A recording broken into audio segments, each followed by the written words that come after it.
Babak 16 besar Carabao Cup, Newcastle United menang tipis 1-0 atas Bournemouth. Newcastle United berhasil menundukkan Bournemouth dengan skor tipis 1-0 dalam duel babak 16 besar Carabao Cup 2022-2023. Gol tunggal dari Newcastle United kali ini datang dari gol bunuh diri Adam Smith di menit ke-67. Hasil ini memastikan langkah Newcastle United ke putaran berikutnya. Sementara di partai lain, Wolverhampton menghentikan kiprah Elkan Bagot di Carabao Cup. Wolverhampton diketahui sukses mengalahkan Gillingham dengan skor akhir 2-0. Dua gol kemenangan Wolverhampton seluruhnya diciptakan oleh pemain pengganti di babak yang kedua, masing-masing dari eksekusi penalti Raul Jimenez dan aksi dari Ryan Ait-Nouri. Berkat hasil ini, Wolverhampton berhak melaju ke babak perempat final, sementara itu Gillingham harus tersingkir.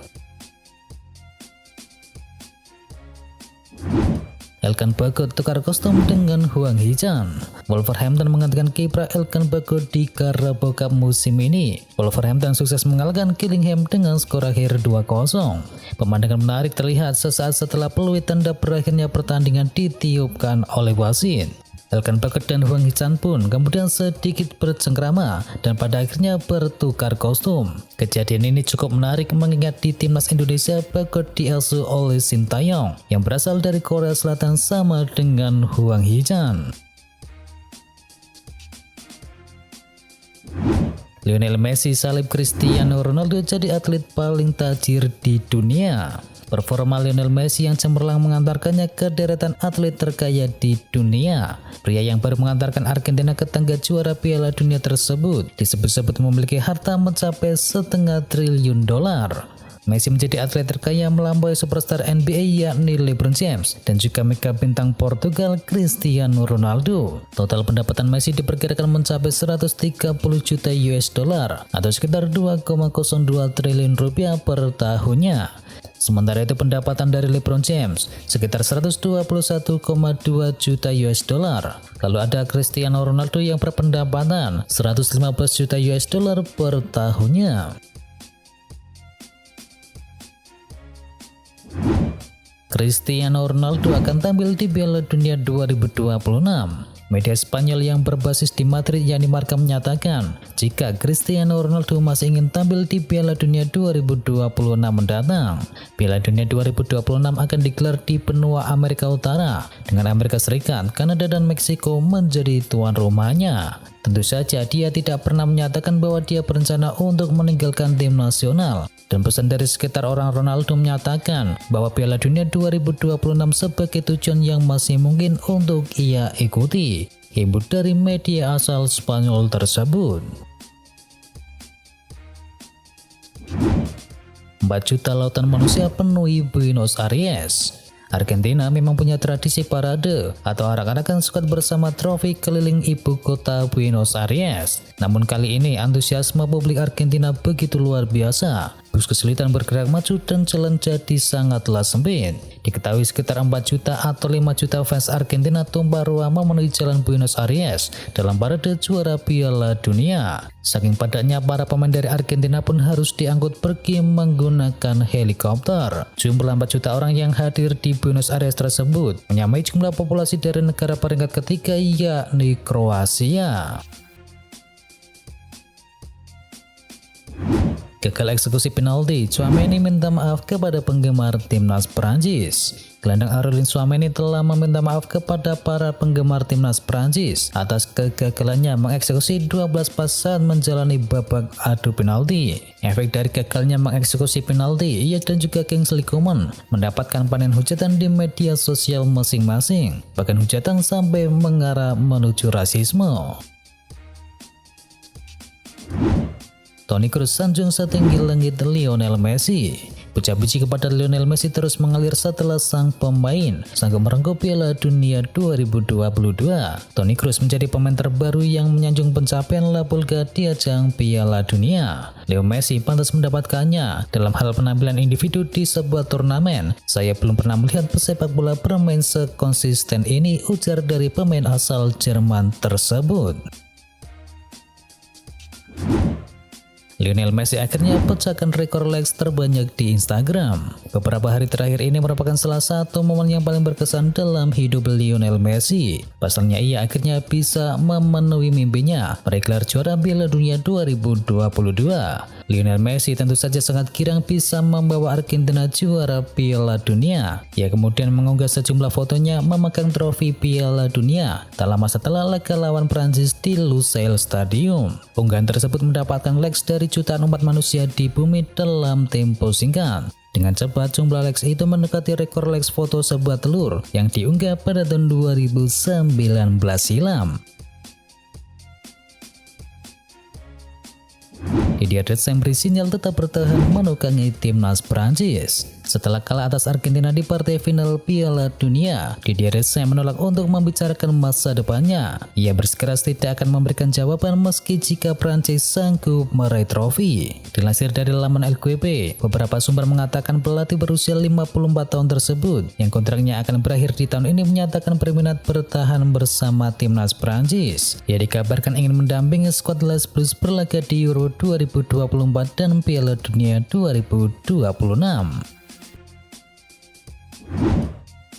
Stefano Pioli coba bujuk Rafael Leao bertahan di AC Milan. Langkah Portugal di Piala Dunia terhenti di babak perempat final. Setelah itu, Rafael Leao tak pulang ke kampung halamannya, tapi justru mampir dahulu mengunjungi skuad AC Milan yang menggelar kamp pelatihan di Dubai. Hal ini disambut positif oleh Stefano Pioli. Dan di tengah negosiasi kontrak yang masih alot dengan Rafael Leao, Stefano Pioli kemudian coba membujuk Leao agar bertahan di AC Milan. Ada setidaknya dua alasan mengapa Leao harus terus bermain di San Siro. Yang pertama, sejauh ini Rafael Leao bahagia di AC Milan. Yang kedua, klub tersebut merupakan klub yang tepat baginya untuk terus mengembangkan bakatnya.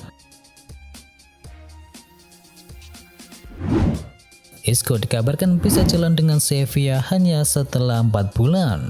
Isco Alarcon di gate Sevilla pada Agustus tahun yang lalu setelah menghabiskan 9 musim bersama Real Madrid. Isco diketahui dikontrak Sevilla sampai tahun 2024. Di sepanjang musim 2022-2023, Isco telah membuat 19 penampilan untuk Sevilla. Akan tetapi masa depan Isco di Ramon Sanchez Pizjuan dipertanyakan setelah pelatih Julen Lopetegui dipecat pada Oktober silam dan hubungan buruknya dengan direktur klub yakni Monchi. Isco bahkan sempat berlatih sendirian sebelum gelaran Piala Dunia. Kini karir Isco di Sevilla cuma berlangsung sekitar 4 bulan saja. Isco dan Sevilla santer telah sepakat untuk mengakhiri kerjasama mereka lebih awal. De Bruyne senang kontrak Guardiola bersama City diperpanjang. Gelandang Manchester City yakni Kevin De Bruyne menyambut baik informasi mengenai Pep Guardiola. Rupanya selama Piala Dunia 2022 berlangsung, Pep dan City memutuskan untuk melanjutkan kerjasama mereka. Kontraknya sebagai pelatih klub tersebut diperpanjang selama 2 tahun ke depan, dan Kevin De Bruyne mendukungnya dan ia mengharapkan dampak positif terlihat di atas lapangan. Kiper Liverpool optimis singkirkan Manchester City di Piala Carabao Cup. Penjaga gawang Liverpool yakni Cameron Gallagher mengaku tidak sabar untuk bentrok menghadapi Manchester City pada babak 16 besar Piala Carabao Cup. Meski paham apabila duel kontra City berjalan sengit dan super ketat, Gallagher tetap merasa optimis bahwa The Anfield Gang keluar sebagai pemenang dan lolos ke putaran berikutnya. N'Golo Kante berpeluang menuju Barcelona. Barcelona mulai dikaitkan dengan gelandang Chelsea yakni N'Golo Kante. Maklum, Barca sedang mencari calon suksesor bagi Sergio Busquets. Rupanya Kante menyambut baik hal ini. Kebetulan masa tugasnya di Stamford Bridge sampai musim panas tahun depan, dan ia dikabarkan menginginkan perjanjian prakontrak dengan Barca pada Januari mendatang. Barca diketahui telah mengadakan pembicaraan dengan perwakilan dari N'Golo Kante. Pria Prancis berusia 31 tahun itu berharap petinggi MU membuat keputusan cepat. Demikian laporan yang dikutip dari Tribal Football. Arsenal terdepan dapatkan Joao Felix. Arsenal dilaporkan siap bergerak untuk mengamankan tanda tangan striker Atletico Madrid Joao Felix pada jendela bursa transfer musim dingin di Januari. Seperti yang diberitakan oleh Tribal Football, Arsenal telah membuka pembicaraan untuk mendaratkan Joao Felix ke Stadion Emirates. Kubu Mikel Arteta sangat membutuhkan sosok penyerang, menyusul absennya Gabriel Jesus yang baru menjalani operasi cedera lutut. Manajemen Manchester United merestui perburuan dari Cody Gakpo. Asa Erik ten Hag untuk mendapatkan Cody Gakpo di musim dingin nanti berpotensi jadi kenyataan. Manajemen Setan Merah sudah memberi lampu hijau agar sang penyerang bisa segera didaratkan. Talksport mengklaim bahwa manajemen Manchester United sudah menyetujui perburuan dari Gakpo ini di musim dingin nanti. Manajemen Setan Merah dilaporkan siap mengucurkan dana yang dibutuhkan oleh Ten Hag agar Gakpo bisa bergabung dengan skuad Manchester United. Mereka tahu bahwa harga Gakpo bakal naik. Ia dikabarkan hanya akan dilepas sekitar 60 hingga 70 juta euro pada musim dingin nanti. Manchester United resmi lepas tawaran perdana untuk Antoine Griezmann. Rumor ketertarikan Manchester United terhadap Antoine Griezmann nampaknya bukan sekedar isapan jempol belaka. Tim berjuluk Setan Merah resmi diklaim telah melepaskan tawaran perdana mereka kepada Atletico Madrid. Liga Yes mengklaim bahwa Erik ten Hag sangat tertarik untuk bisa mendapatkan Griezmann karena Erik ten Hag sangat menyukai fleksibilitas dari sang striker. Dikabarkan Setan Merah sudah mengajukan tawaran resmi kepada Atletico Madrid untuk jasa sang striker. Mereka menawarkan bayaran sekitar 60 juta euro untuk pemain asal Prancis tersebut. Saat ini Setan Merah sedang menunggu respon dari Atletico Madrid, di mana mereka berharap Los Blancos mau menerima tawaran mereka tersebut. Louis van Gaal tertarik untuk melatih timnas Portugal. Portugal sedang mencari pelatih baru usai perpisahannya dengan Fernando Santos. Tetapi pelatih top Louis van Gaal dikabarkan siap comeback jika Portugal berminat mendapatkan jasanya. Van Gaal secara teknis pensiun. Pelatih berusia 71 tahun itu telah memastikan melatih timnas Belanda di Piala Dunia 2022 akan menutup karirnya. Saya pensiun lagi, namun jika Portugal menghubungi saya akan mendengarkan, itu saja yang bisa saya katakan, ucap Louis van Gaal kepada stasiun Radio 3FM.